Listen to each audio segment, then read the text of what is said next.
Prime Minister of the case for his life. There you go.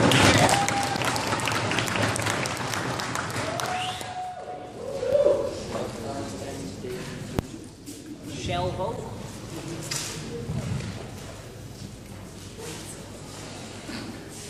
Perhaps the most valuable thing we say in human life is to have purpose. Envision a world where some people are forced to sit around all day and be poor and accept that as a fate for the rest of their lives. That is not the world that Dad and I choose to live in. What do we propose? We believe that the government should and can do whatever they can to prevent technologies that will make human labor obsolete. Does that mean that they should limit all kinds of efficient technologies? We don't think so. We think you should still make your state as efficient as possible, but we think that that should be balanced with giving most of your people in your state a job. So in the future, we think this will largely revolve around robots taking over services, taking over human jobs that will further be outsourced to these people, and some people being left with nothing to do. Two things from opening up. Firstly, we're going to talk about why humans are outcompeted. Who's going to lose their kind of job, what that will lead to, and the effects that it will have on society. Secondly, we're going to talk about dehumanization, the risks that we face with non-people making decisions that should actually be made by humans. And secondly, we're going to talk about depersonalization of certain services that we believe should always be taken over by humans. First, why are humans outcompeted? So first, let's first look at who are the type of people that we believe are going to lose their job in the future. Probably those are the people who are low skilled.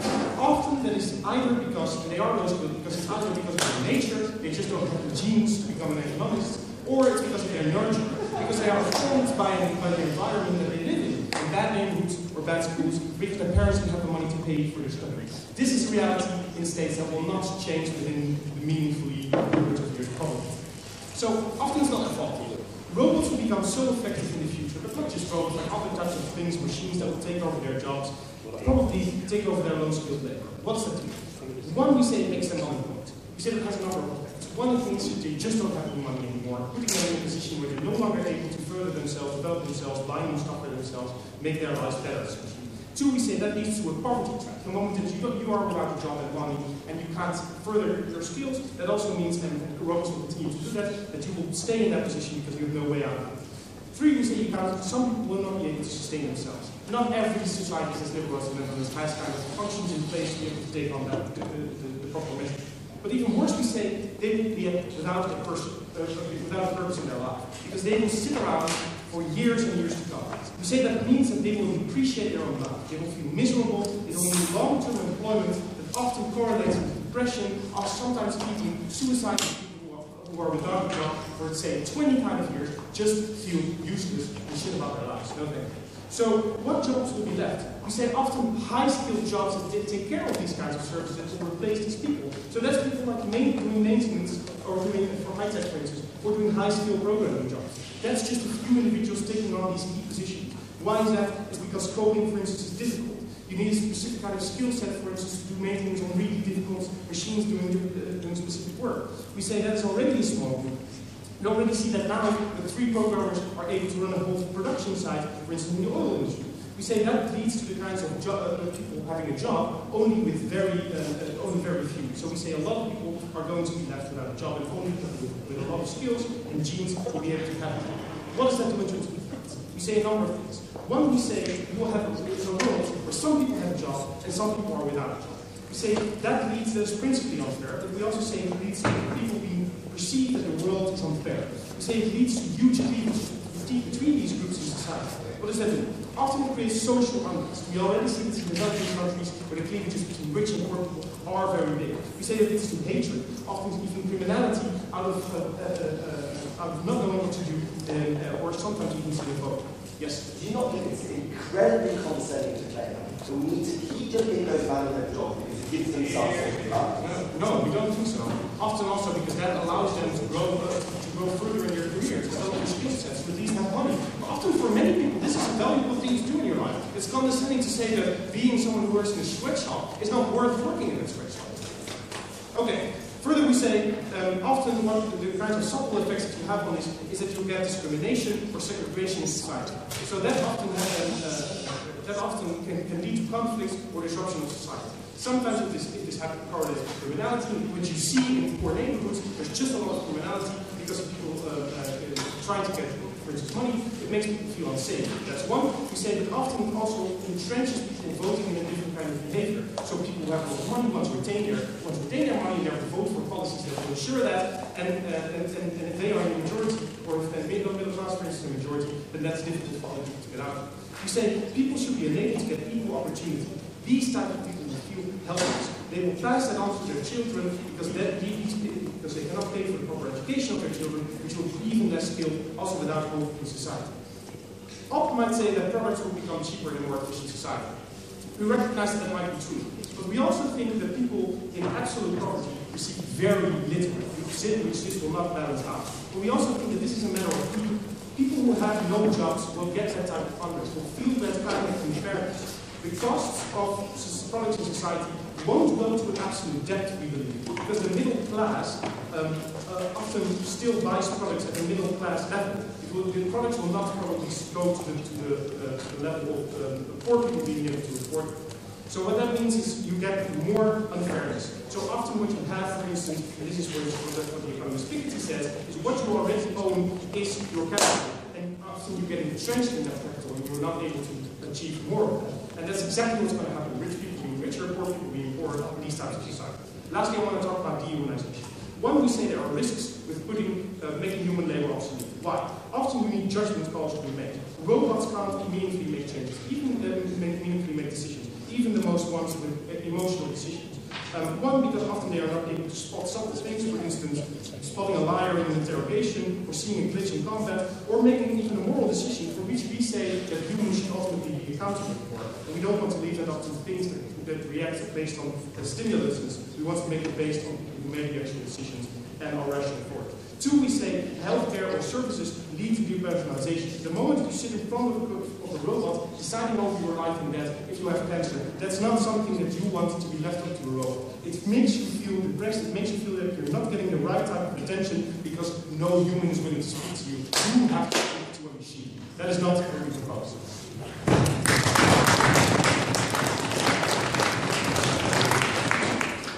I thank the speaker for the speech, and now I invite him to lead the regional oppositions over the next standards.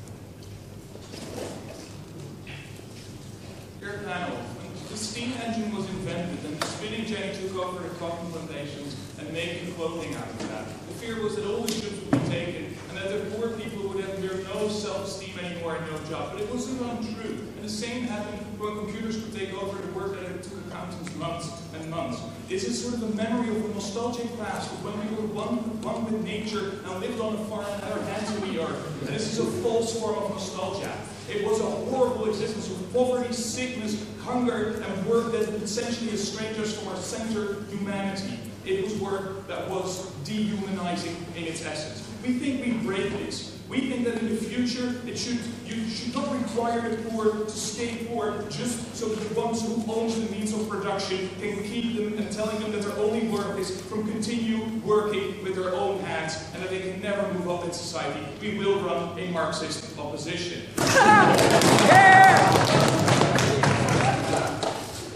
I will give you two things. One, I'll talk about the economic impact, and two, I'll talk about the social impact before I do that some rebuttal. Because Thomas told us exactly, they get value from this work, and if we take it away, it's wrong because we take away their value. We say they're humans, their value is not their job. We say that doctors and people might be depressed, or that they can't do anything else because you need to be very intelligent to do this, and they were born as a laborer and they should die as a laborer because they're stupid. That's the line that Thomas told us. We think that is the reason that they do not rise. That is the reason that he still thinks in classes, and that's why he still thinks that they should belong in those classes of worker bees. That's why we think we should massively try to redistribute our intelligence, our education system, and our money. It shouldn't be stuff, right? Because if Thomas is actually right in his point, right? Because he tells us it is valuable because you can develop yourself, right? In that, you can grow in that. But if it is true, right? If manual laborers can grow in that and become more knowledgeable and know more, and eventually they outgrow manual labor, and they should be able to do the more difficult programming stuff that Thomas thought they could never do because they were born stupid. We're saying either it's true that they can move above this and we should allow them to do so because it's inherently oppressive, or they can move out of it, but then we just don't buy into Thomas's class program and we think we should happily help them. Thomas wants them to stay stuck. We don't. First point, economic, right? Because the people who will be displaced by machines or by robots, it's going to be simple work, right? It's going to be the work that is cheaper when a machine does it. It's like things that robots can do, like putting things on other things, or mechanical things, or car doors, or like, right? We're not talking about outsourcing jobs, bro. The thing is, yes, I'm going to talk about we can produce more food and cure world hunger if robots can do those strong things. But we're also saying we can produce more, we can create more luxury, we can create more health, we can create people who live longer, who aren't burned up. We can sell those things, we can trade them, we can create new jobs, we can invest that money in education. We have more free time to actually express ourselves and be ourselves. We don't have to defend that these people will have no money or no welfare. We absolutely do not agree with rent seekers. We think that is fundamentally unfair. We think that the owners of production should be heavily taxed on the extra money they make with this. We should use that money to educate other people. The government will nivellate it. But moreover, we say that there's a reason why we can do that, right?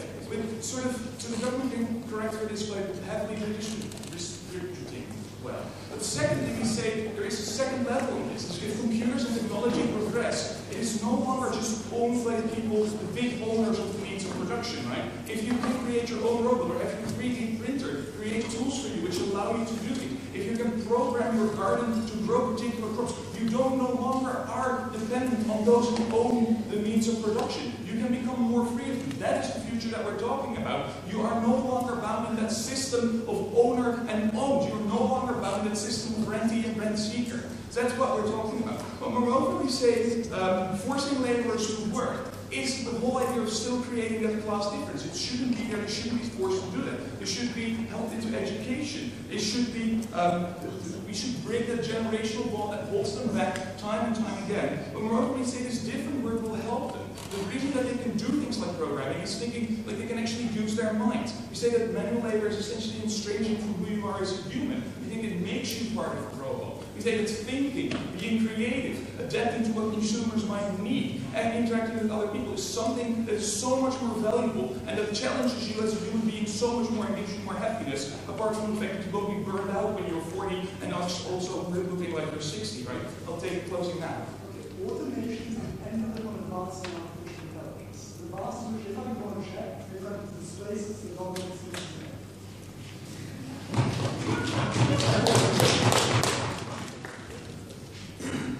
That's just weird because that would happen regardless of governments promoting this.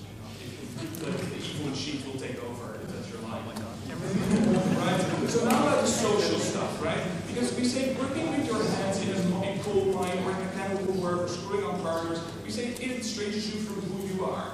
But we also takes a huge physical toll on your body. And we only accrue to the lowest classes who are forced to do this work, who don't have the opportunity to learn, to actually have the ability to use their minds to do more things, right? So we say that's why they live 40 when they're actually 30. We say it is a class problem. But also there's no joy. They feel that they have this duty to do this in their lives. We're saying it goes deeper than that, the social problem. There's a real big feminist line here that says that physical labor is actually harder for women. And they weren't allowed to do that for a long time, which means they had no value at all in our society. And when we did allow them to do it, it was much more constrained for them and we're allowed to do it less. We're saying that is extremely problematic because it takes away the notion of value being linked to how much you can work, particularly for working class women. It is absolutely detrimental to their self-worth. But moreover, we say when you have children and things like that, it's even harder to be doing hard labor. It's even more than it is already. We We're saying that fundamentally changed when you allow these people to do things like computer programming or accounting. That is why it is a social tool for progression.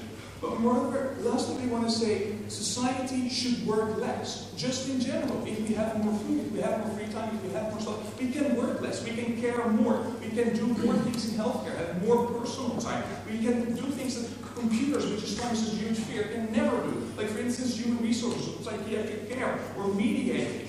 We say we can create more customer service, we can adapt that better to personal people's demands, and we can allow them to identify themselves as human beings in their life and make interesting work for us instead of making ourselves the slaves of industry again and again.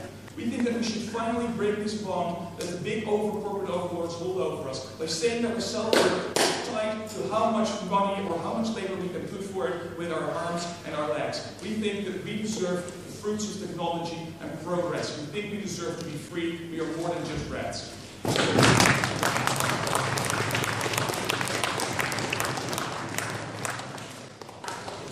I thank the speaker for his speech, and now I invite the Deputy Prime Minister to continue the face of the problem.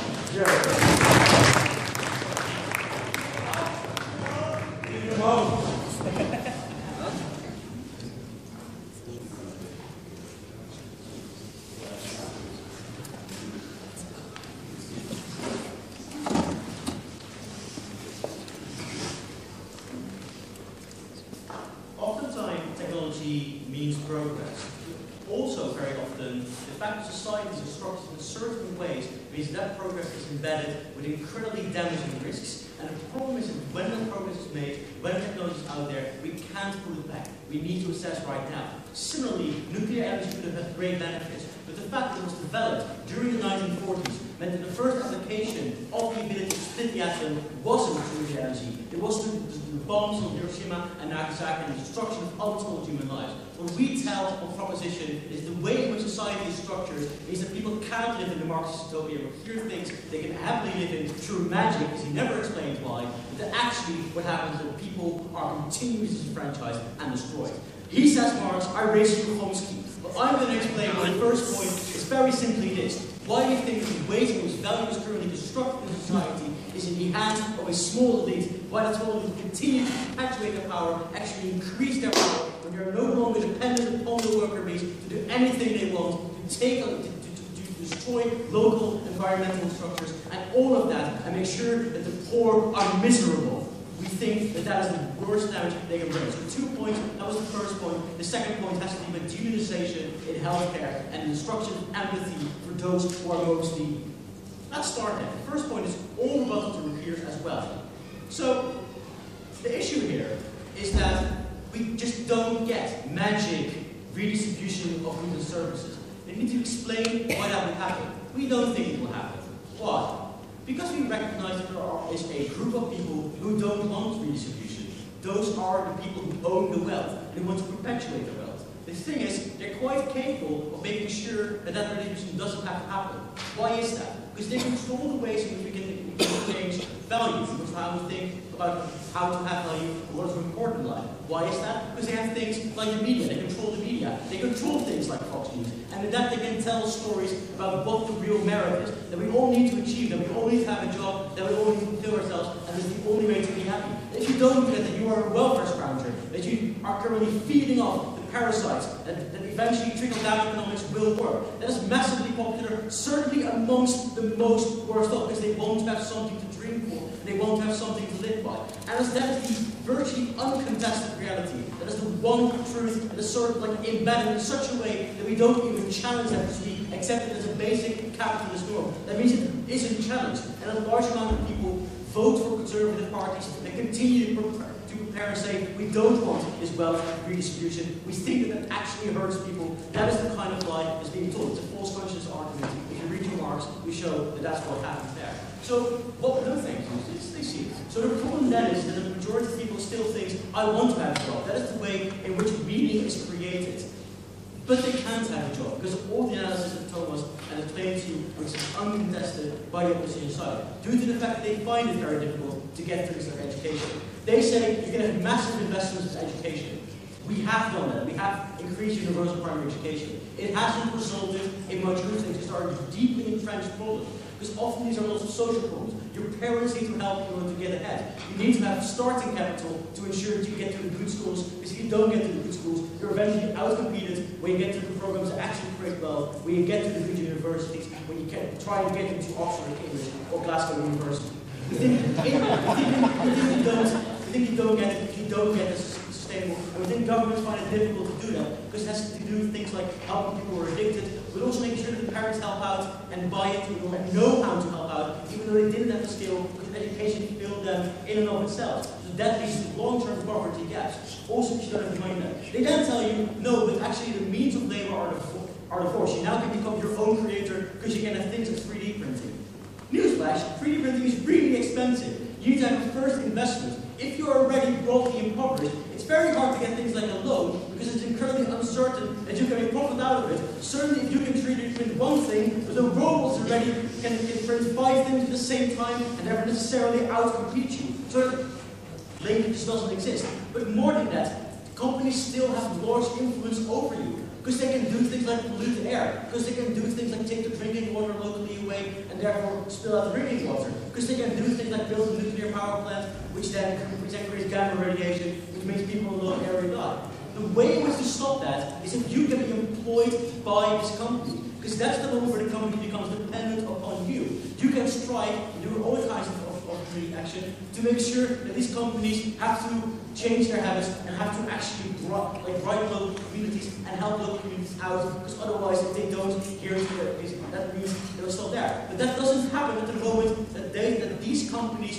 no longer need you, when they are no longer dependent upon you, because the robots are doing the work for them and therefore it doesn't cost them much any money. What is necessary to then stop them is far more obstructive action. It is far more damaging action. That actually leads to far more violent overthrow. That leads to lots more societal imbalance. That leads to, for instance, policies where the rich will vote for policies say we need to do far more repression because criminality is getting out of hand, and that hurts lots of people. That means you get more people in prison, you get more poverty trapped because of that. That is hugely damaging. Go ahead. Currently, they keep us working and hungry, so hungry we don't have time to stand up, we don't have time to rally against them, and they keep us there by saying, oh, you will move up if you work hard enough. There still is an American dream. You are the one that sells it to slavery. I don't think I've ever heard something that offensive. I don't think I've heard anything that is saying that people, just because they have a low-paying job that doesn't fulfill every need possible, that means that they are worthless and that they feel worthless. We think that those people feel inherently worthy,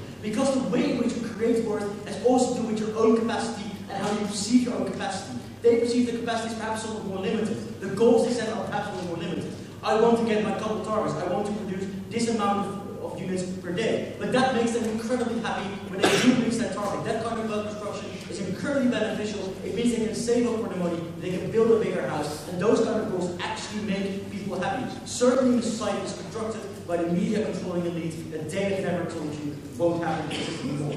Finally then, in terms of humanization of healthcare. What happens is many robots will take over jobs that have to do with also empathy. They will make sure that they will wash the elderly.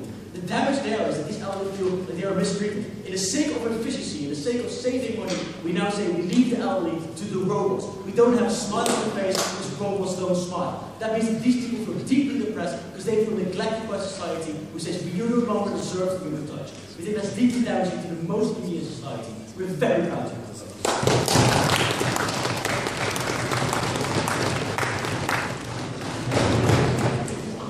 I thank the speaker for his speech, and now I want you to close the first half, obviously. Yeah.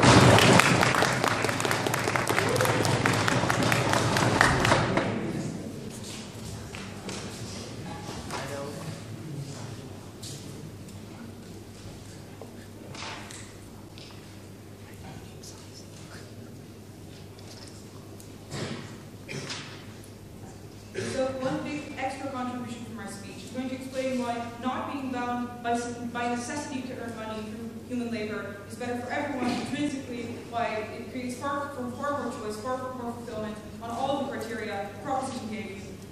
So that's the big part of engagement there. Apart from that, three big points to move on.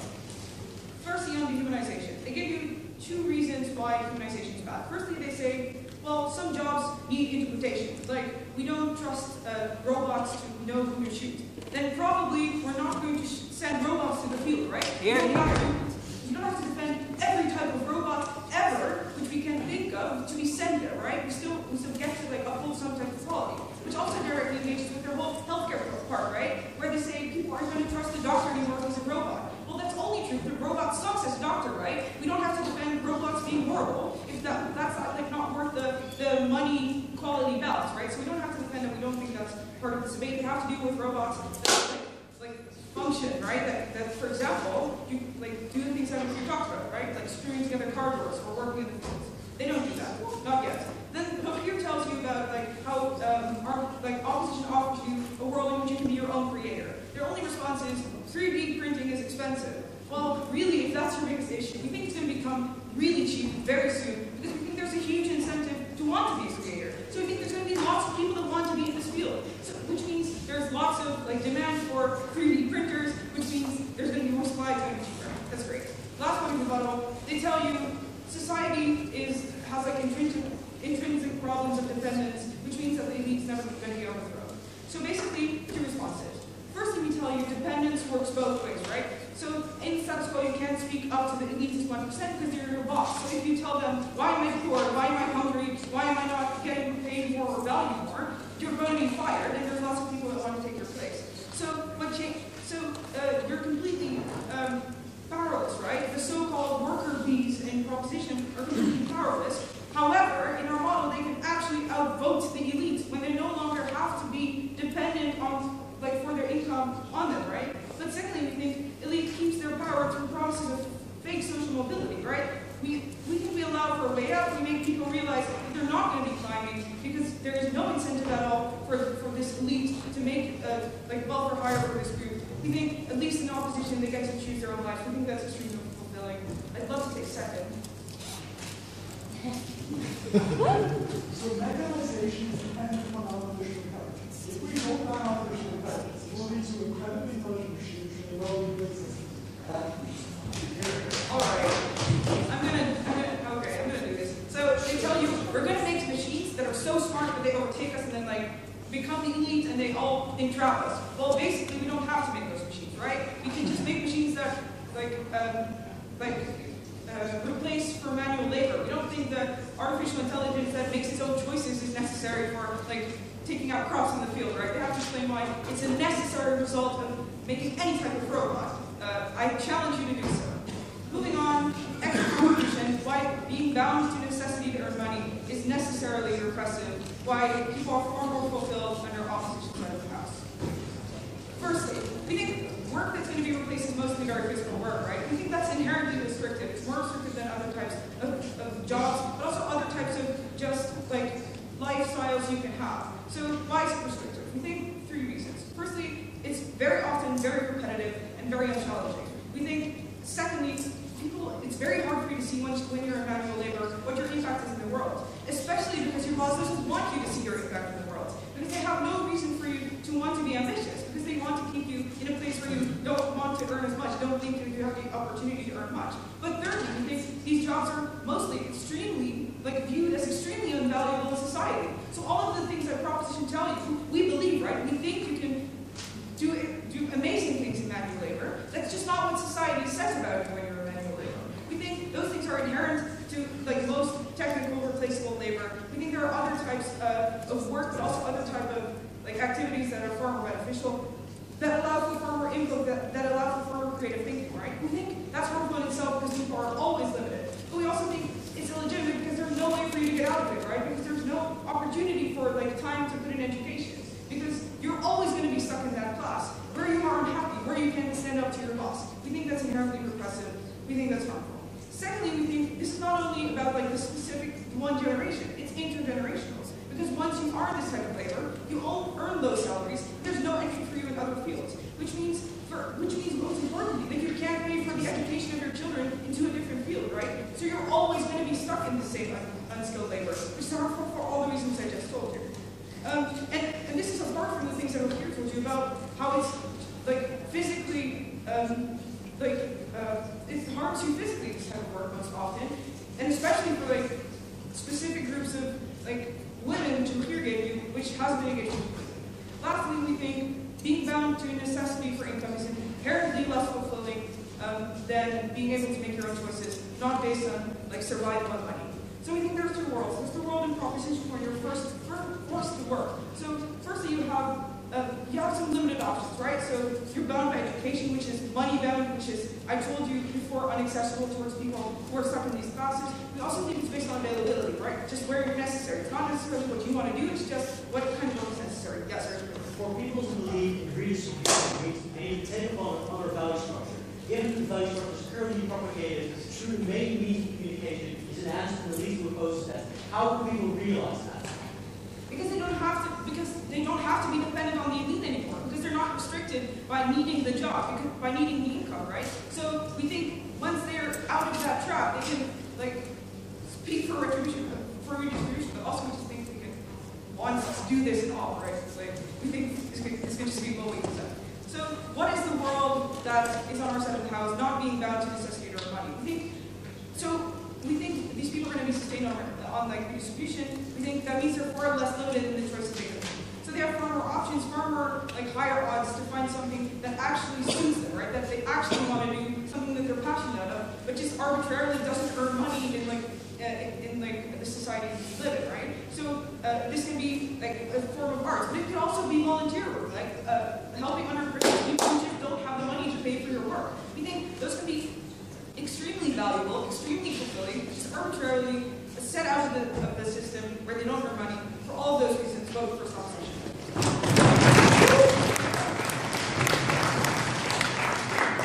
Now to talk about the extension of propositions over the sex houses. Here.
Of all labor gone, much more than previous generations.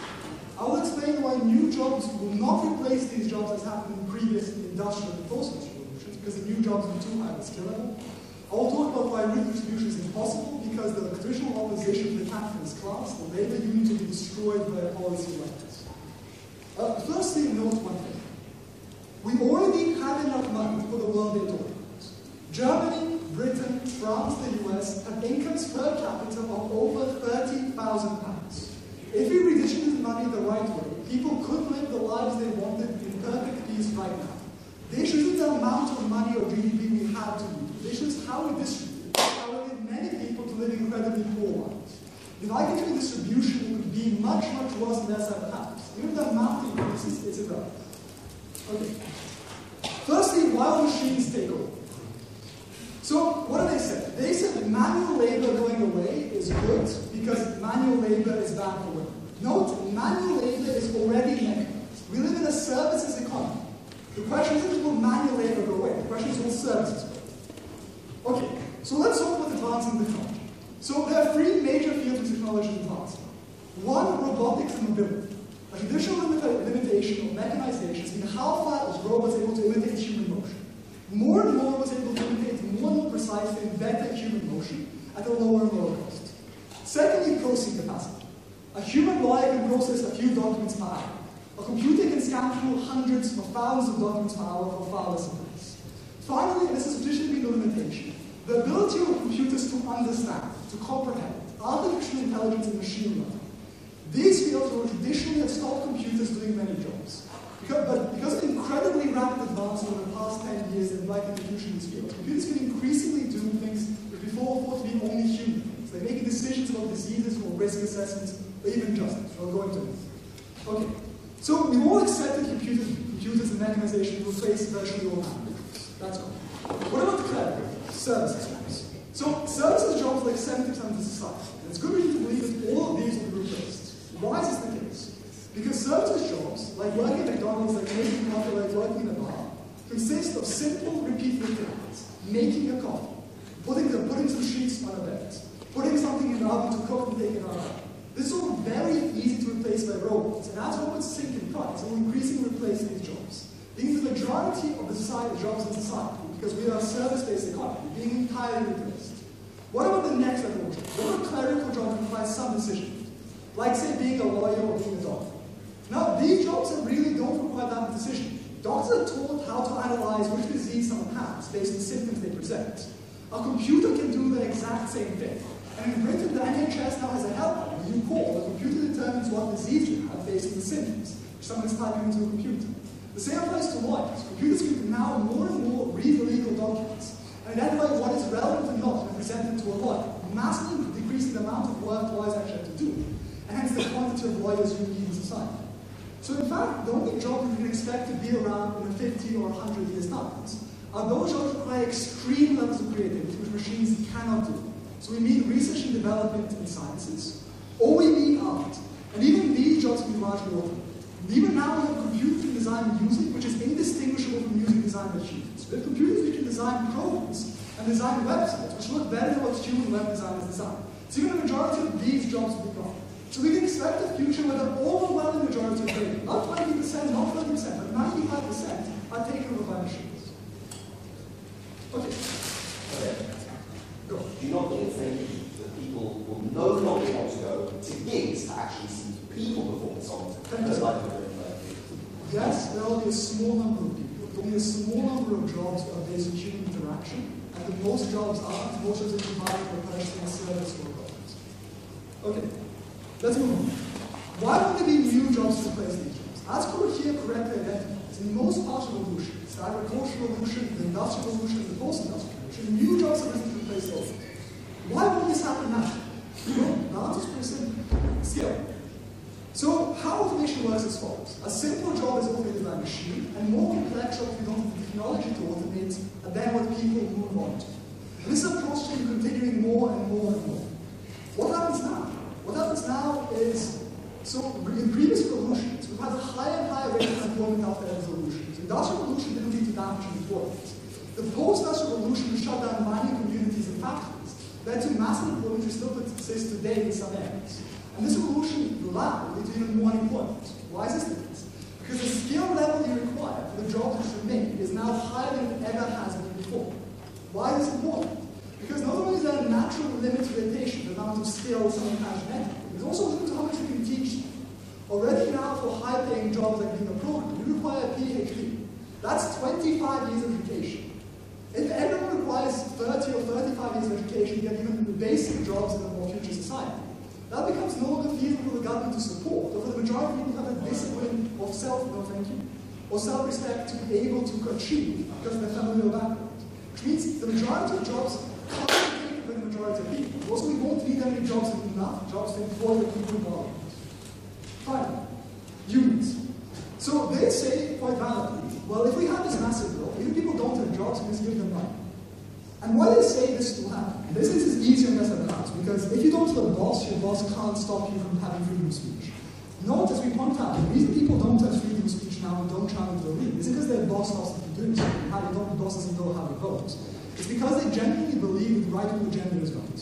Why is the case? Is it because unions have been growing continuously? The main challenge to the right wing in virtually all Western countries has been the unions. In Germany, in France, and in Britain. Unions become drastically weaker upon there's a huge amount more competition for jobs. Because the incentive for you to go against a union as a strike and take the job which you know someone else can take at any moment is comparatively much higher than we have. This means unions will be broken completely. They will disappear from not only the US, they already have gone to a large extent, but also Britain, France, and Germany. And what this means is one of the largest obstacles to right-wing propaganda, one of the largest forces in favor of distribution and in favor of a different effort towards labor will be gone. The distribution they talk about cannot happen if they do, but they cannot persist for power as contrary to the time limits.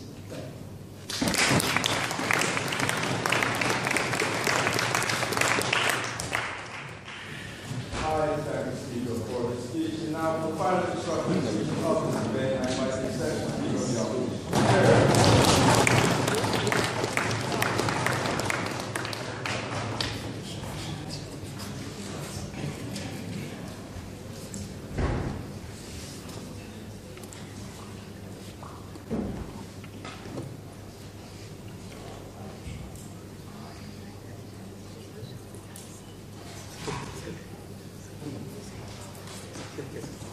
Mr. Speaker, ladies and gentlemen, it's true that 100 years down the line, as open opposition say, right, technology more than anything gives working class people rights and abilities to use them for them, right? We say that those benefits do occur. We're interested in the here now, and we say that there's a more important comparative here that's been missed, right? Because it's actually not about a purpose or about economics that's been set around the table. We say it's about the direct implications of discouraging this technology in the short run and the way that job markets adapt to that, and we say that they fail to cater for this, right? Because the comparative is the government loses jobs, right, also loses jobs, as companies are inclined to move abroad where they're able to adopt those technologies, right? We say that taking manufacture with them, that presents a harm, and then our government having no time to actually efficiently tackle this structural unemployment. Whereas on our side, right, notice this is a very narrow debate in this instance, right, we say that we incentivise keeping manufacture in the country, which is already a benefit. But we say that we can actually lead to gradual change, which is what happens on the status quo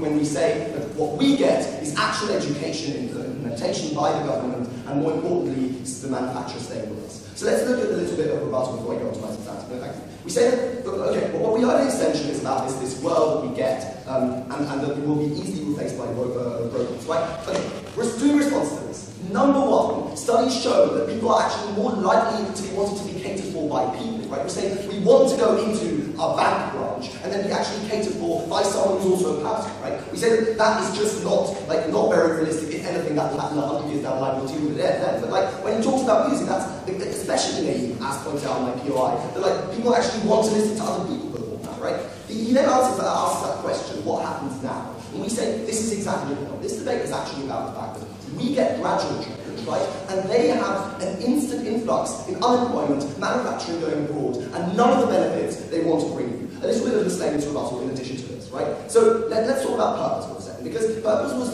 is defined by opportunities as government concedes, right? Notice that then they have to also concede that if we prove to you that we create more opportunities, which is what I'm going to do in my substantive, right? We say that we actually create that purpose that people want in the first place. But we also say it's counterintuitive to claim that people are defined by a manual task that they do, right? We know that, especially if they know that they can be replaced by a machine, which is probably going to happen in another country when they're going to reach unemployment anyway, right? So this point doesn't stand. Thank you. We also say we actually no longer live in a 1940s society where it's acceptable to treat workers under really poor conditions, right? Okay. Then the education point actually is a direct clash, which is what I'm going to deal with in my second point. But let's talk about international competition, right? Because I'm from Glasgow, right? Or at least I studied there. And we say that Glasgow is a really good example where we had a lot of manufacturing. We had the biggest shipbuilding industry in Glasgow that we had in the world, no thank you. And then the government implemented policies, right, that used technology to seek into that shipbuilding industry, right? We say that number one, that meant that we didn't get the same quality. But number two, that meant that we couldn't produce as many ships, right, as other countries. So this means we are automatically in international competition, whether God likes that or not. Okay? We say that leads to the structural unemployment we then saw in Glasgow, which is still a problem in impoverished areas where people used to be used to live and work in the manufacturing industry. No, thank you. As that exact city has focused on one industry, which is then being made redundant by the fact that the technology is not allowed to be implemented. Right? No, thank you. We say that is when production moves abroad, when the ban increasing efficiency, right, through machines is imposed. This is really problematic, right, and the problem we have to deal with. We actually preserve that manufacturing model. So thank you. How? We say that instead of moving the production of Jaguar and Bentley to a country like China, where not only production is cheap, but also we suffer from human rights violations, we're more likely to keep that production in our country, right? Why?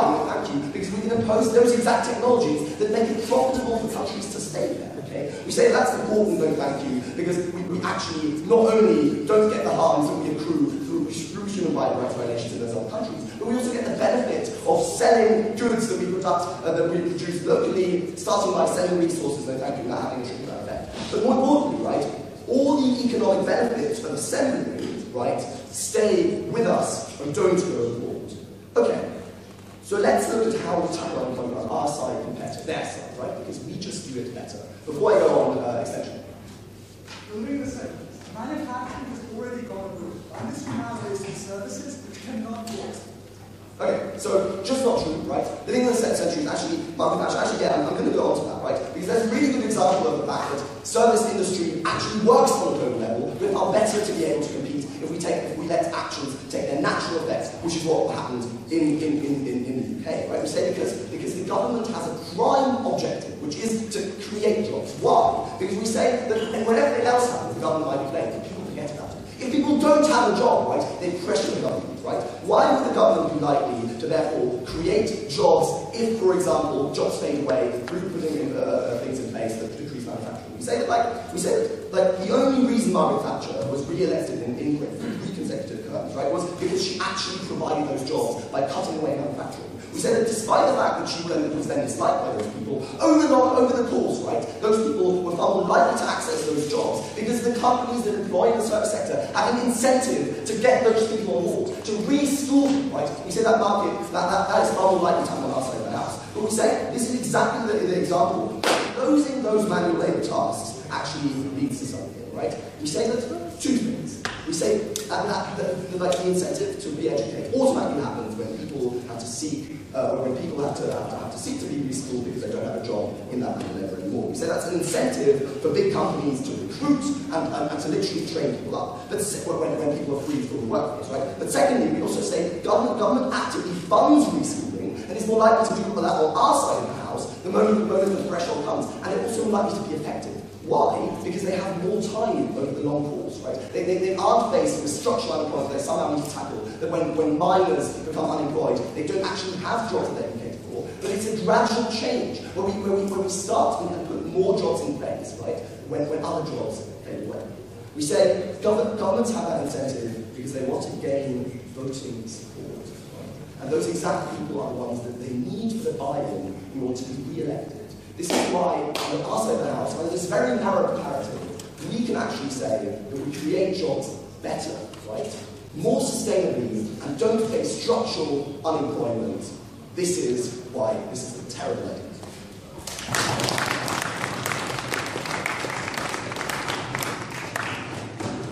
I thank the speaker for his speech, and now for the final speech of the debate, I call upon the summary of public.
certain level of automation to send goods in our country.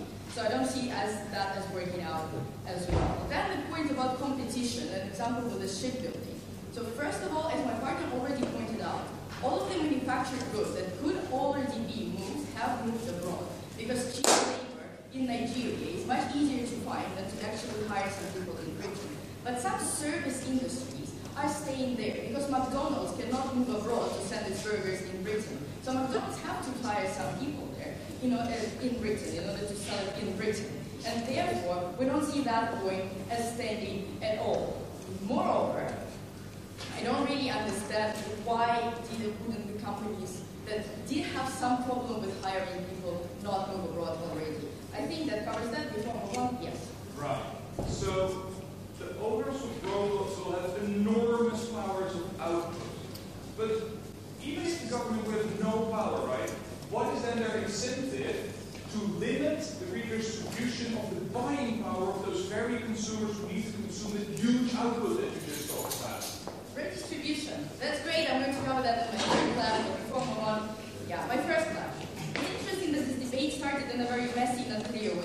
So that's exactly why I'm very glad that my partner brought this point about will machines replace all jobs. What we heard from the whole opposition wage is that some mechanized jobs are going to be replaced, it's going to be better for women because we cannot do la-di-la-di-da-di-da. Yes, that's a good thing, we're happy, it is very nice. But in the long run, in 20 years' time already, taking into account how quickly everything advances, all the jobs will be replaced. Nowadays, there's electronic surgeon that can operate on people much more clear than the real surgeon. There are lawyers, there are computer lawyers that can do everything for you.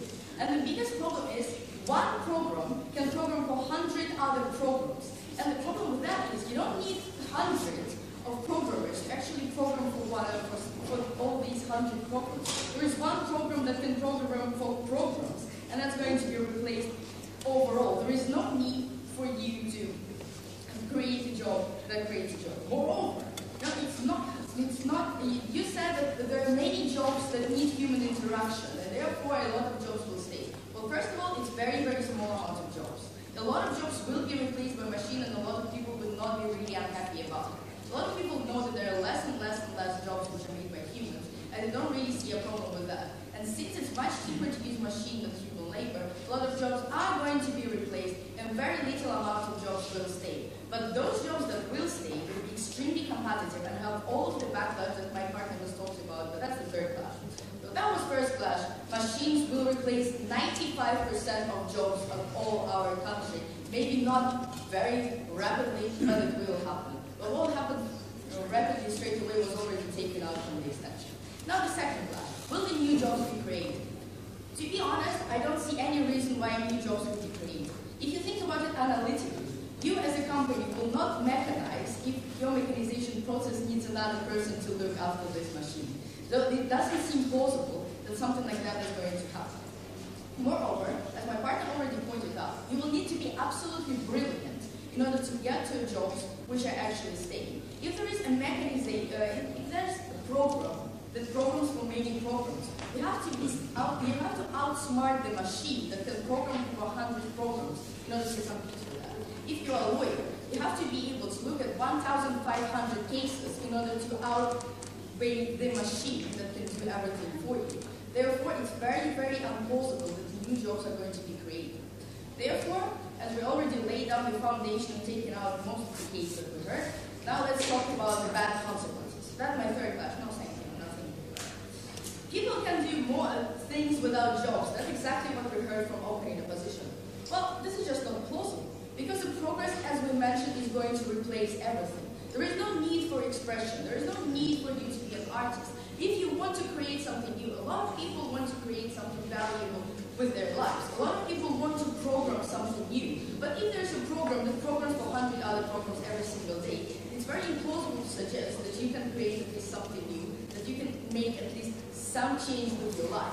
And therefore, it's not going to be better for any people. There will be a lot of people without their jobs, without thinking what to do with their lives. A lot of people, as we see from now, who are unemployed. A lot of people cannot find a place in life. They get depressed, they lie on the sofa, they cannot move. From neurological perspective, the less you move, the less happy you are. When people lose an incentive to move, they lose the possibility to be happy as well. It's not the world that we're going to live in. Then on the point about redistribution, money can be redistributed. That's the point that was pointed out in the POI.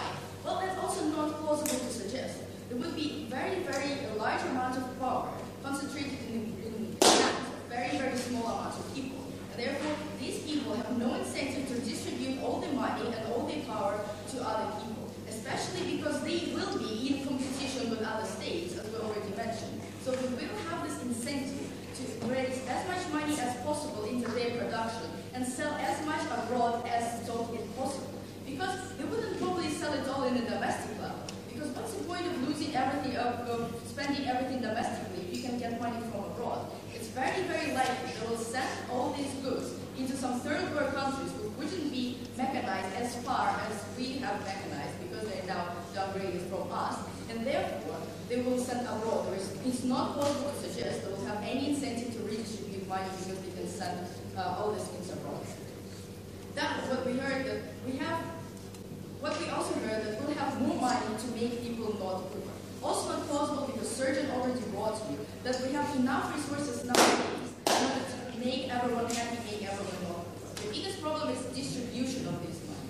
And we cannot distribute the money properly now. It would be even less likely to happen if money power is concentrated in 1%. For all those reasons, because this is crazy, I'm very proud to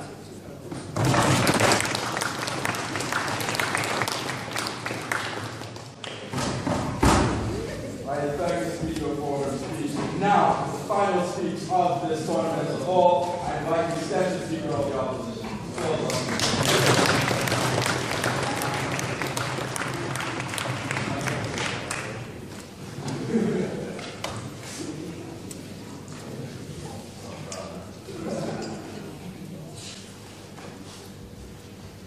Mr. Speaker, sir, ladies and gentlemen, what we hear today from the side proposition is simply nothing more than the case that technology is scary, the internet is bad for you, and computers are going to ruin your life. This is exactly the kind of perspective and exactly the kind of view we saw 50 years ago, exactly the kind of perspective and the kind of view we saw 10 years ago. The point is, Mr. Speaker, that when I stand here today to tell you about technology, we simply cannot predict what is going to happen in 10 years' time. We simply cannot predict what's going to happen in 20 years' time. All you need to do is look at popular culture, like movies like Blade Runner, to see that the way technology actually progresses is simply completely different to what we expect it to. And that's why, ladies and gentlemen, it's simply ridiculous to stand up on the stage and say that 95% of all people will be unemployed because of technology. We have literally no way of telling how that's going to happen.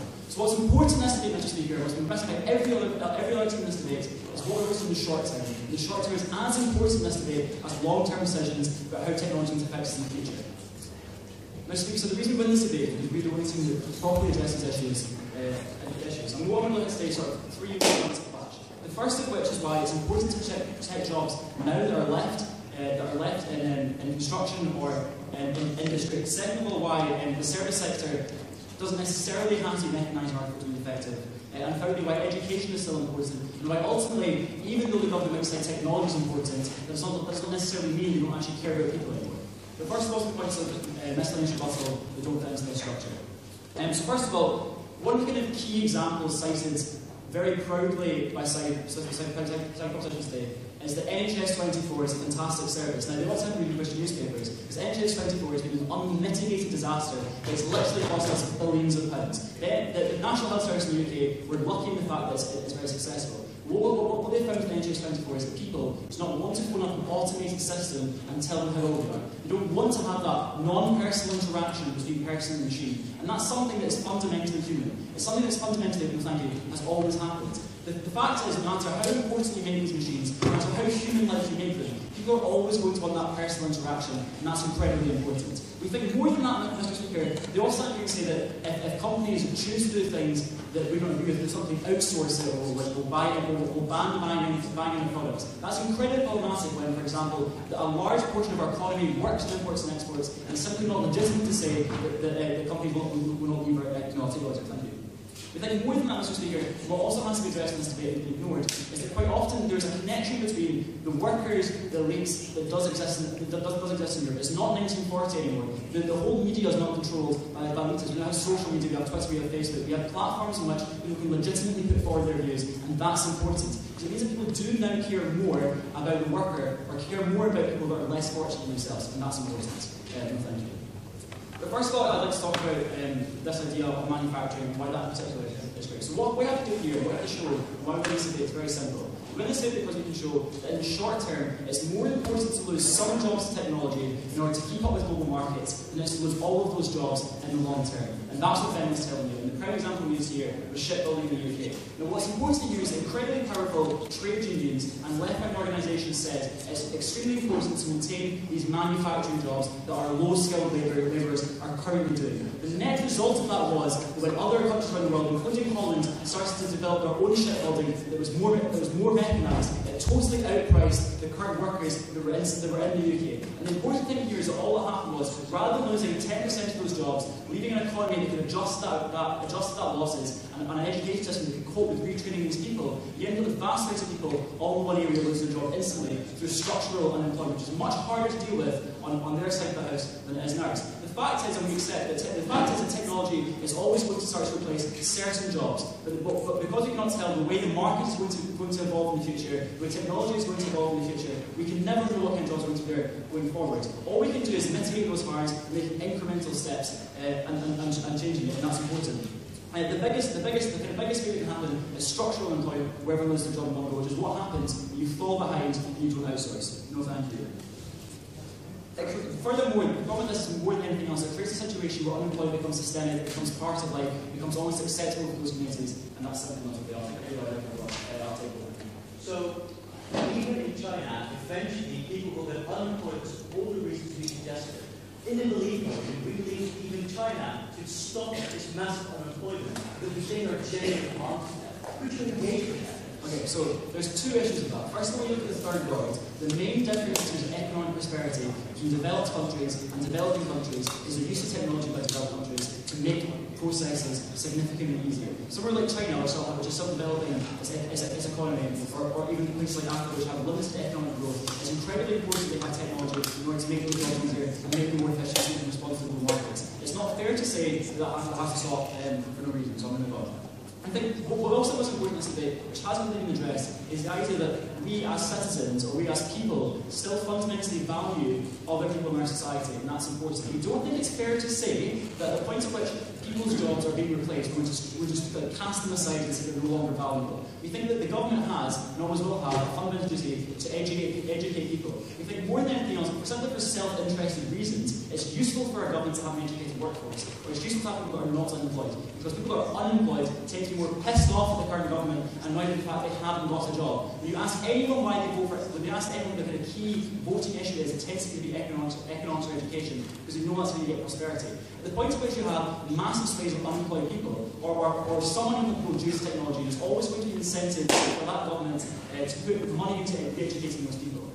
We think therefore that's why the education system can catch up. And note, Mr. Speaker, what's important here is that these are all exactly the same arguments that we've been hearing for literally hundreds of years. At the point at which horses were first used to mow fields rather than humans, people said, oh God, no, we're going to be replaced by horses, how terrible. That's not what happens, that's not how the market works. People always find a way to innovate and find new ways to make money and capital. It could be said, as first officers can tell you, that in 100 years' time it's possible we will be able to control the products of our own labour. What we have to do is protect what's happening now, and look after ourselves in the short term, and protect those jobs that exist. Simply because people prefer to interact on a personal basis with people, because manufacturing is such an important part of the European economy, and because we're the only team in this group that looks towards short-term issues as well as a long-term future, I strongly urge you to oppose.